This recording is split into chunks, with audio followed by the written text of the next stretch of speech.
Hey guys, welcome back to the channel. Simply Chris. And today we're gonna be doing the same thing we ever do every day, is reacting to life and these crazy stories and reels. Let's get right on into it. All right, today I'm coming with you with a Reddit story. This one is pretty long. I'm about to read it, so bear with me as I go. Just tell me as I go. Tell me guys. Tell me as I go. Tell me guys what y'all think. All right, let's get into it. Fiance expects me to pay off her debt to her parents before marriage, then pay for everything during marriage. Hi, everyone. A good bit of my background here. 43-year-old male proposed to my fiance, 38-year-old female, 3 weekends ago, and we are thinking about getting married next spring or summer. We've been together for approximately 2 years and don't live together, but see each other 3 to 5 days a week. She has a son who's planning to go to the university in a couple years, and I have no children. Red flag. I don't care of my mother who has dementia. I take care of my mother who has dementia while working remotely at my mother's place. My fiance owns a house with approximately 180k left in the mortgage, and she has a debt to her parents of 200k, which was used to offset her mortgage. She is also in the midst of a lawsuit from last year for 200k from her ex, not the son's father, who claims that is the amount he put into that house. A couple months ago, she asked if I can pay back the debt to her parents in a lump sum of 80% of my savings if we get married. Red flag. And I told her that I'd rather pay off the mortgage so we won't have to pay the bank interest, and she disagreed. She is adamant about paying off her parents' debt so they can enjoy their money while they're living, to which I agree. I let her know back then that I would like to have my name on the house deed before I make any payments toward the house, including debt to her parents, to which she obliged. The 200k she is asking for is about 80% of my current savings. Don't do it. She says she is living paycheck to paycheck, to which I lent her 15k over the past year to help with bills. I know it's not easy for her being a single mom with a house to pay for. She makes 90k per year. I make 135k. It's a good income. I was planning to move into the house next month and work from my mother's place to take care of her while my fiance and her son are at work and school. I will return to my fiance's house and hire part-time help for my mother whenever I'm absent. My fiance disagreed with that plan, but she agreed for me to visit my mother on Sundays while hiring someone to check in on my mother for 30 minutes 4 times per day on the remaining days. This will cost about $1,500 per month. While living with my fiance, I let her know that I can cover her monthly bills for the house, internet, gas, water, electricity, cell phones, and car insurance, but I will not pay anything towards the mortgage debt without my name on the deed. She agreed. The reason I'm asking for some sort of ownership of the house is because of her past lawsuit, where she threw her ex out of the house and he was basically a renter. From the time they got the house together 8 years ago, he did not have documented ownership. They did so she can secure her mortgage in her name. I want to avoid a similar situation in case things don't work out between us in the future. A couple of nights ago, she mentioned that her cousin broke off her wedding plans because her fiance disagrees on how the finances are split. She asked me, "What are your plans for our finances?" We spoke about this before, and I told her the same thing. Once my name is on the house deed, I like to share monthly bills such that we each have an equivalent amount to spend, save once bills are paid. After bills, she'll have 2,000 left from her monthly pay, and I have 2,000 left.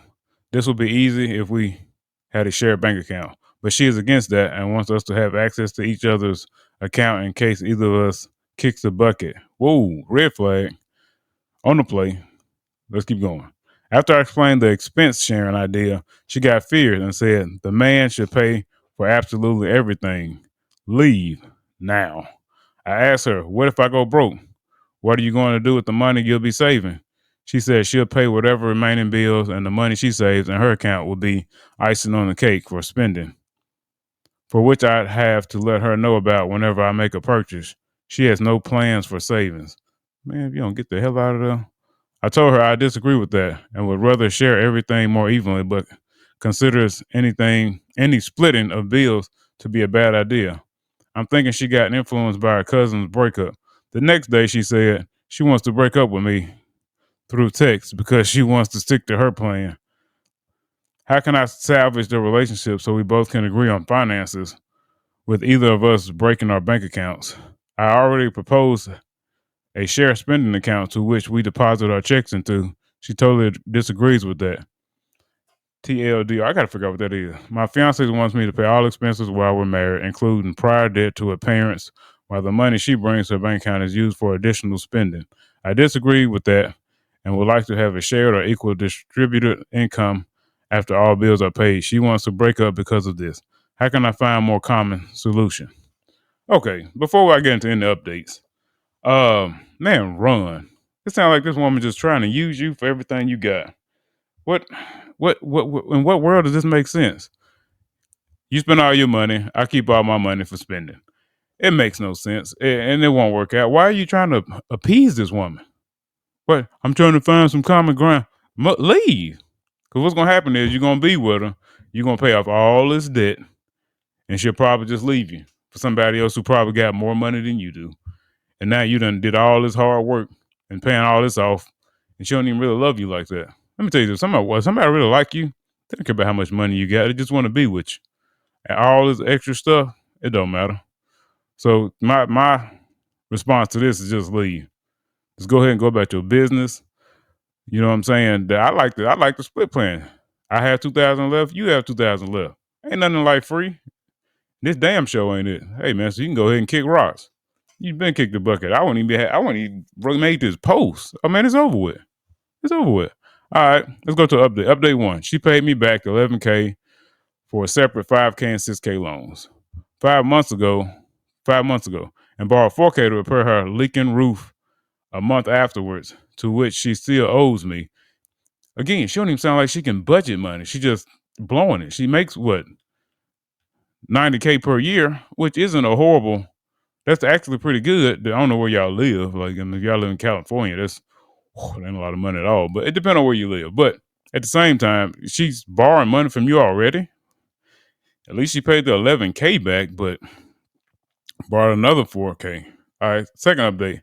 I found about her ex's lawsuit almost a year ago. From time to time, I'd ask her the status was, and she always say that she heard no updates from her lawyer. The last time I asked her was a couple months ago. Man, this shit, wow. All right, let's go to some of these comments. I think this is the the top comment. Based on what you wrote here, this woman is taking you for a ride. All right, somebody else replied, I stopped reading after 200K in debt to her parents and facing a lawsuit from my ex for another 200K. Flags do not come much redder than this. Amen. No woman is worth 400K in debt. I don't care how much money you got. It can't be that good. Actually, here's another guy that responded. Actually, she's 580K in debt. If the boyfriend wins and she still owes 180K left on the mortgage. Ooh, and think about that. That's assuming the 200K debt to the parents is real. The 200K specific seems to be a hedge for losing the lawsuit since she was unwilling to repay her parents. Paying off a 180 house loan would have maybe 8K a year and less mortgage costs to repair her parents continually. Yeah, that's a lot of money. All right. This is almost like a thread. True. Though a mortgage is usually classified differently as a normal loan, but still 400 or 580K in debt is a truckload of cash, no matter how you look at it. Yeah, that's wild, guys. That's again, I say just leave. None of this makes any sense. I don't know what this guy got going on, why he would even do all this. You want to pay off a 180K loan of hers just to get married, and man, you doing too much. Man, just leave, just walk away. Walk away. You find somebody else. You got a damn good income. Go hit the gym. Get your stuff up. Find somebody that likes you for you. Don't do this. If you see this, don't do this. Please. Anyway, guys, that's it for today's video. If you will, please like and subscribe. Share this if you will. And thanks for watching. I'll catch